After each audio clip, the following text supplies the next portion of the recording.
Hello friends, मैं आंचल वर्मा आपका अपने YouTube channel combined lecture series में स्वागत करती हूं।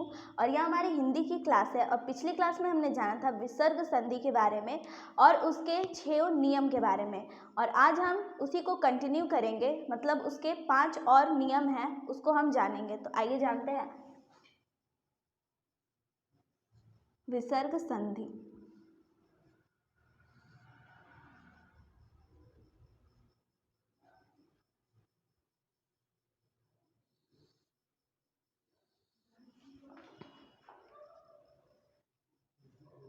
हमने जाना था 6 नियम के बारे में और आज हम डिस्कस करेंगे 5 और नियम के बारे में। तो 7वां नियम है इसका, यदि विसर्ग से पहले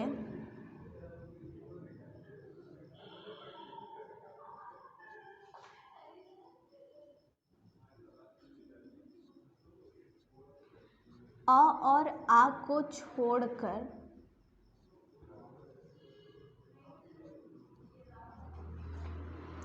आ के अलावा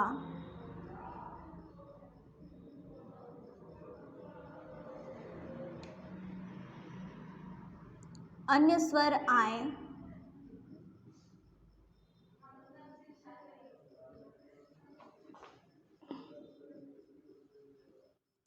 तथा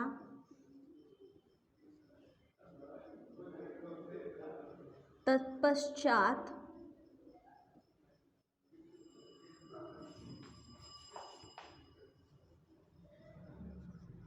पांचों वर्गों के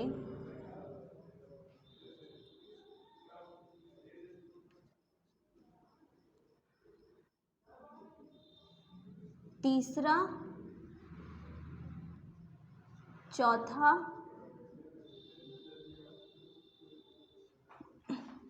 व पांचवा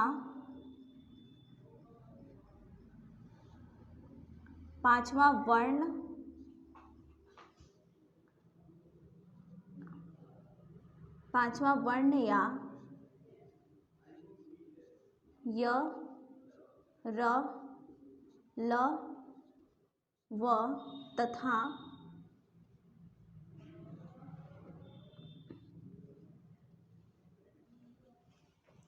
स्वर आए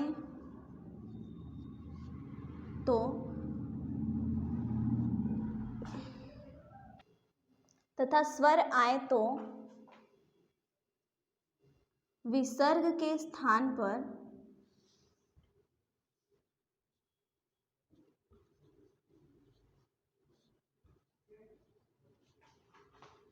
र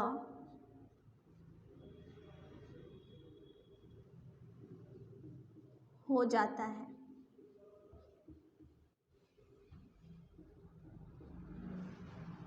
सातवां नियम है, यदि विसर्ग से पहले अ और आ के अलावा, यानी जो स्वर अ और आ है इनके अलावा कोई अन्य स्वर आए तो, तथा तत्पश्चात पांचों वर्गों के तीसरा, चौथा व पांचवा वर्ण, पांचों वर्गों यानी कि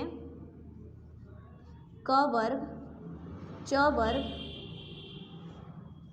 ट वर्ग, त वर्ग और प वर्ग,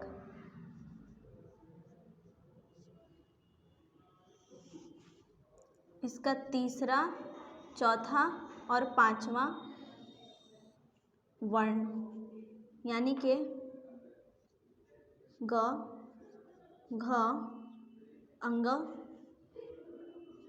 ज, झ और इय, ड, ढ, अड़, द, ध, न, ब, भ, म।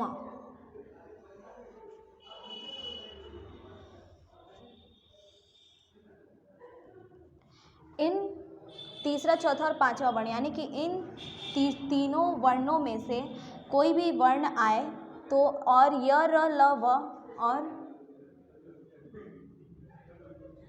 ह उसके पश्चात स्वर आए तो विसर्ग के स्थान पर र हो जाता है। उदाहरण द्वारा देखेंगे कैसे।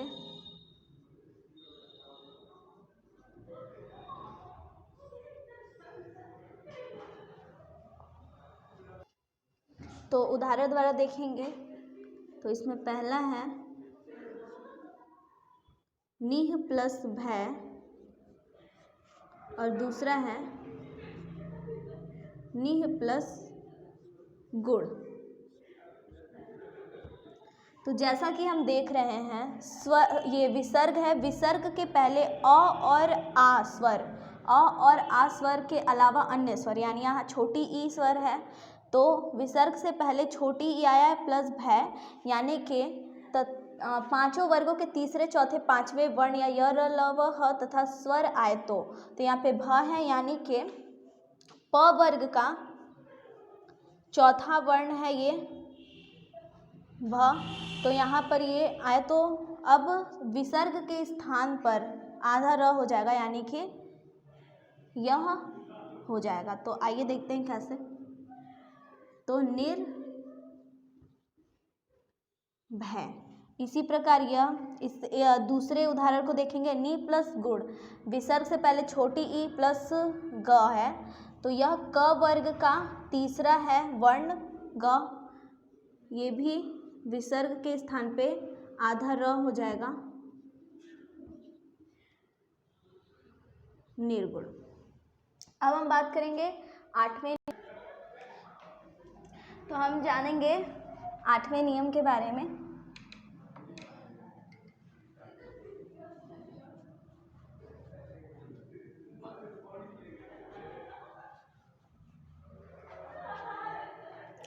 तो आठवां नियम है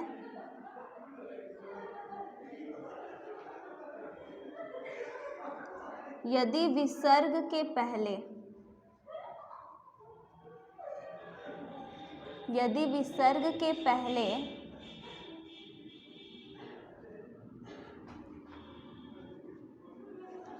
अ और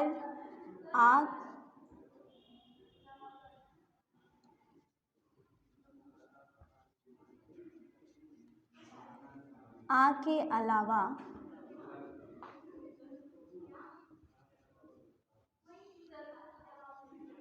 अन्य स्वर आए तो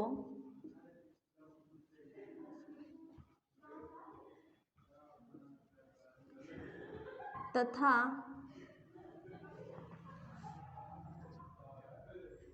उसके पश्चात र आए तो विसर्ग का लोप हो जाता है।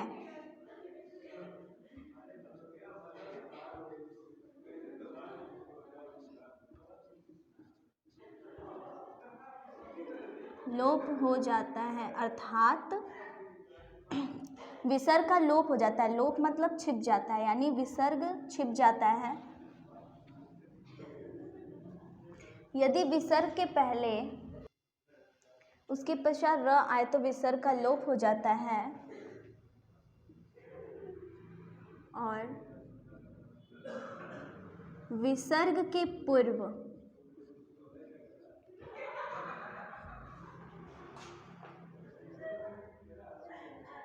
हरस स्वर हो तो वह दीर्घ स्वर हो जाता है।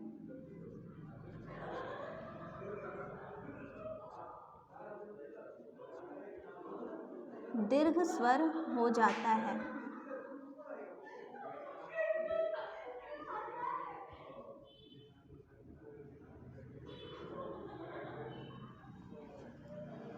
उदाहरण द्वारा समझेंगे।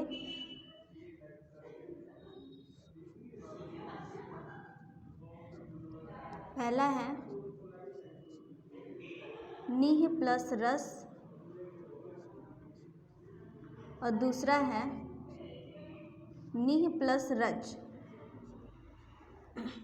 तो यहाँ पे विसर्ग है, यदि विसर्ग के पहले अ और आ के अलावा अन्य स्वर आए, यानी यहाँ छोटी ई है तथा उसके पश्चात र आए, यानी विसर्ग के पश्चात र आया है तो विसर्ग का लोप हो जाता है, यानी कि विसर्ग छिप जाता है। विसर्ग के पूर्व हरस्व स्वर हो तो, यानी कि विसर्ग के पहले हरस्व स्वर छोटी ई और अ और छोटा उ, यह हरस्व स्वर है ह्रस्व स्वर को लघु स्वर भी कहते हैं, और जिनके उच्चारण में कम समय लगता हो वह ह्रस्व स्वर होते हैं, और जिनके उच्चारण में ह्रस्व स्वर की तुलना में अधिक समय लगता है उसे दीर्घ स्वर कहते हैं। तो यहाँ पर विसर्ग के पहले नी है यानी छोटी ई है, ह्रस्व स्वर है, तो यह दीर्घ स्वर हो जाता है, यानी कि छोटी ई दीर्घ स्वर में बदल जाएगा। देखते हैं कैसे। तो यहाँ पे हो जाएगा नीरस। यहाँ पे हम देख सकते हैं कि पहले तो विसर्ग का लोप हो गया यानी छिप गया है, और यहाँ पे ह्रस्व स्वर था यानी लघु स्वर था जो कि दीर्घ स्वर में बदल गया है। और नीरज में यहाँ भी नीरज। तो अब हम जानेंगे 9वें नियम के बारे में। तो आइए 9वें नियम के बारे में जानते हैं। तो 9वां नियम है, यदि विसर्ग के पहले और बाद में, यदि विसर्ग के पहले और बाद में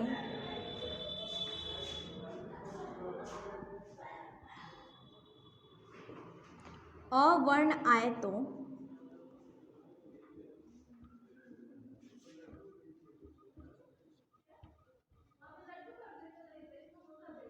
पहले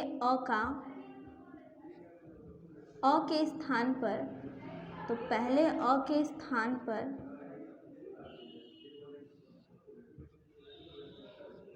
ओ हो जाता है,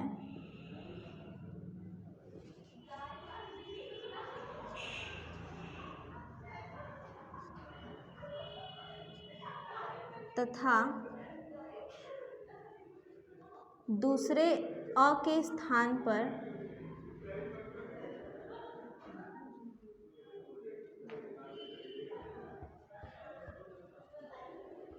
दूसरे अ का लोप हो जाता है,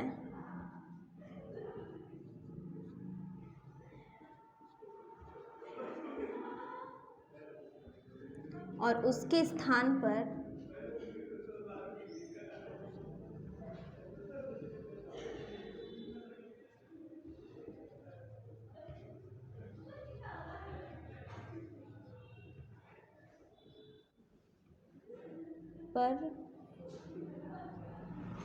हो जाता है,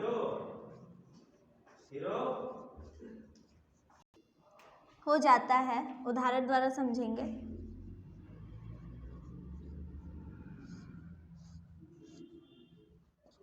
तो इसमें पहला उदाहरण है, प्रथमः प्लस अध्याय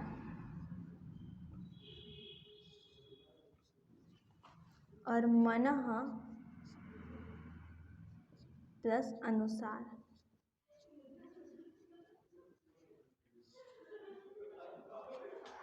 तो जैसा कि हमने देखा, यदि विसर्ग के पहले और बाद में अ आए तो यहाँ विसर्ग है, विसर्ग के पहले म यानी अ की ध्वनि है और उसके बाद अ आया है, तो पहले अ के स्थान पर ओ हो जाता है, यानी पहले विसर्ग के पहले जो है अ का उच्चारण है जहाँ, वहाँ पे ओ हो जाएगा, तथा दूसरे अ का लोप हो जाता है यानी वह छिप जाता है, और उसके स्थान पर वह य हो जाता है। तो देखेंगे कैसे। तो प्रथमो ध्याय, और यहाँ पर मनो नुसार। तो प्रथमा अध्याय प्रथमोध्याय और मनः अनुसार मनो अनुसार। अब हम जानेंगे इसके 10वें नियम के बारे में। अब हम जानेंगे 10वें नियम के बारे में।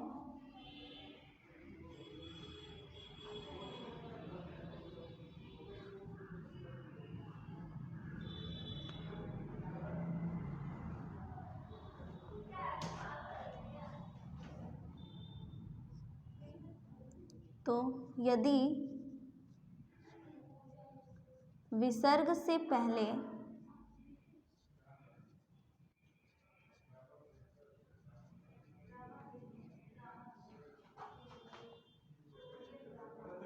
अ स्वर आए तथा उसके पश्चात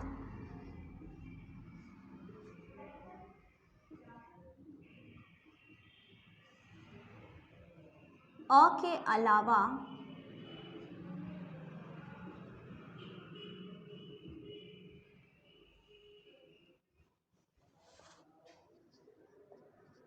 अन्य कोई स्वर आए तो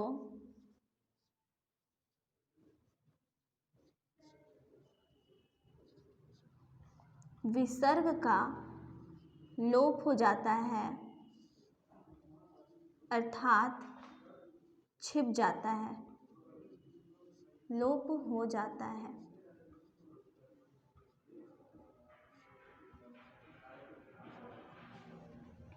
उदाहरण द्वारा समझेंगे।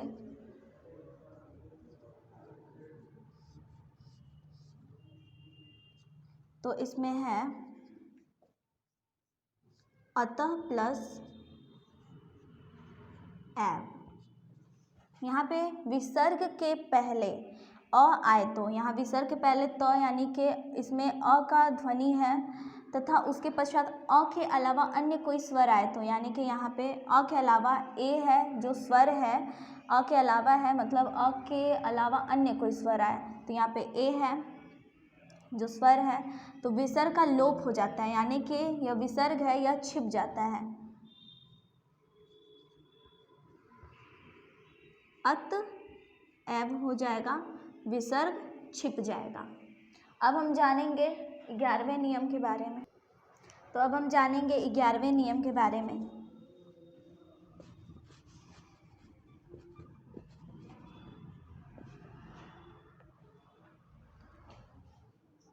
तो 11वां नियम है,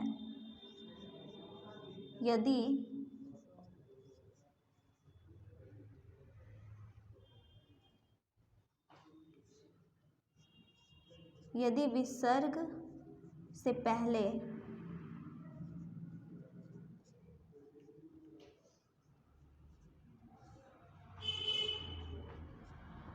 अ तथा आ स्वर आए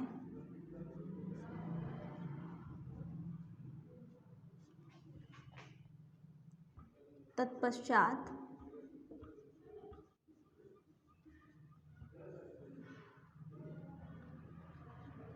पांचों वर्गों के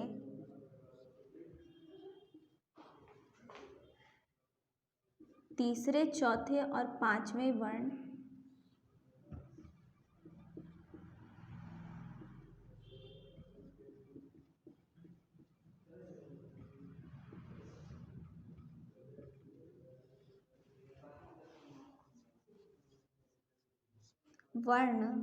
या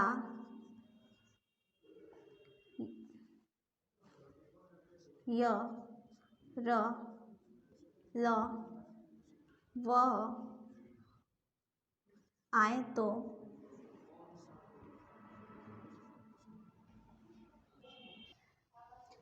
तो अ के स्थान पर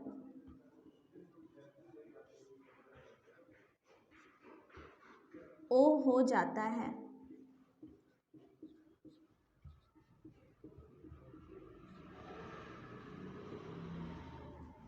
जो 11वां नियम है वह है, यदि विसर्ग से पहले अ तथा आ स्वर आए तत्पश्चात पांचों वर्गों के तीसरे, चौथे और पांचवें वर्ण या य, र, ल, व और ह आए तो अ के स्थान पर ओ हो जाता है। जैसे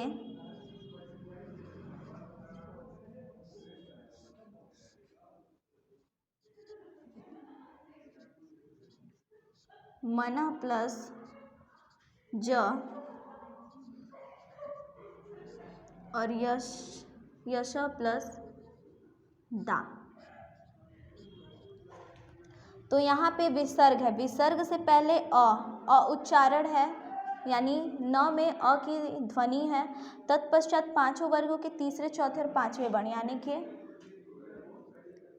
पांचों वर्ग यानी क वर्ग, च वर्ग, ट वर्ग, ट वर्ग और प वर्ग।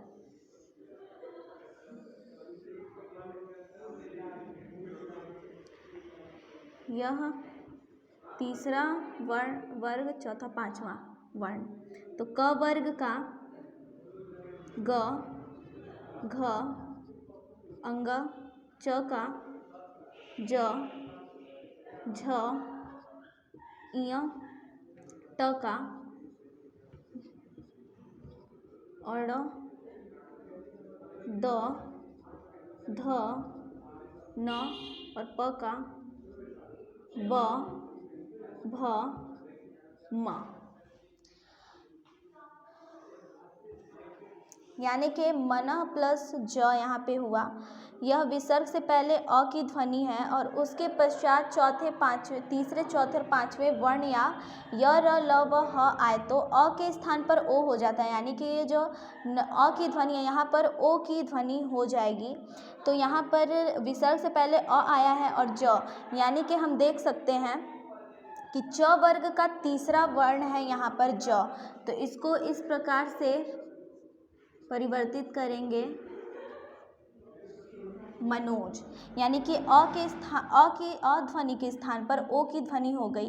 जिस प्रकार यह मन प्लस ज मनोज हो गया और यशोदा,